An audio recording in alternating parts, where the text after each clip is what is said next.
अगर वोटर जानना चाहता है कि प्रक्रिया में पारदर्शिता है या नहीं है, is there any transparency in the process of elections, it is a right of every citizen, every voter to know this.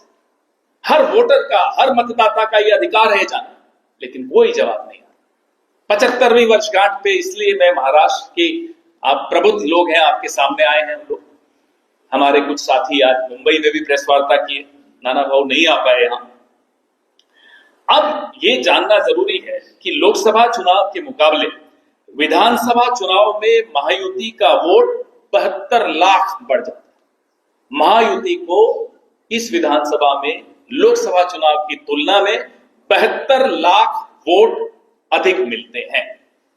समझ में नहीं आता, क्या ऐसा लगता है कि महाराष्ट्र के लोग मोदी जी को तो नहीं पसंद कर रहे थे, इसलिए 48 में से 30 सीटें उन्होंने विपक्ष को दे दी।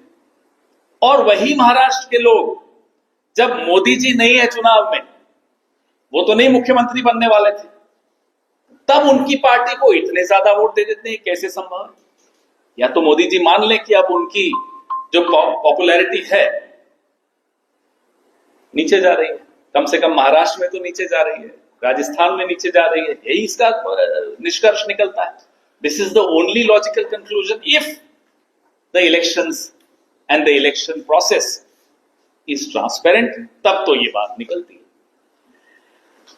अब आपको एक और बात बताएं कि महाआघाड़ी का जो वोट है, 24 लाख वोट हमारे विधानसभा से लोकसभा की जब तुलना करते हैं तो कम मिलते हैं। वो पूरे 24 लाख महायुति में चले गए, चलिए मान लेते हैं। उसके बाद ये जो ऊपर के 48 लाख है, ये कहां से आए जो महायुति को मिले? हम लिस्ट मांग रहे हैं आपसे, हम वोटर्स लिस्ट मांग रहे हैं आपसे, पूरे डिटेल्स, हर गांव से हर सवाल उठते हैं। यहां मॉक पोलिंग की कोशिश की गई तो उसमें चुनाव आयोग रूठ गया साहब कि मॉक पोलिंग नहीं कर सकते। क्यों नहीं कर सकते?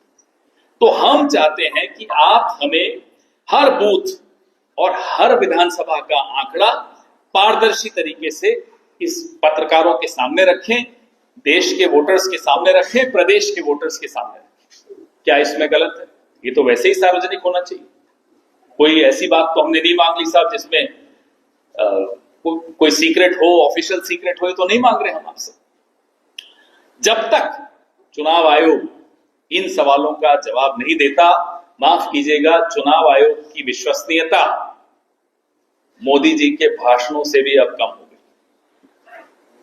दोनों की विश्वसनीयता खत्म है, लेकिन चुनाव आयोग और मोदी जी में आपस में अब कंपटीशन है कि किसकी विश्वसनीयता कितनी ज्यादा गिरेगी, और दोनों की विश्वसनीयता गिरती चली जा रही है। लोकतंत्र की विश्वसनीयता गिरती चली जा रही है। किसी एक वोटर के भी दिमाग में अगर शक है प्रक्रिया को लेकर, तो शक को दूर करने का जो फर्ज है, जो कर्तव्य है, ड्यूटी है, वो चुनाव आयोग की है, वो सरकार की है। The onus lies with the election commission of India. अब गेंद और बल्ला दोनों चुनाव आयोग के हाथ में है, उनके पाले में है।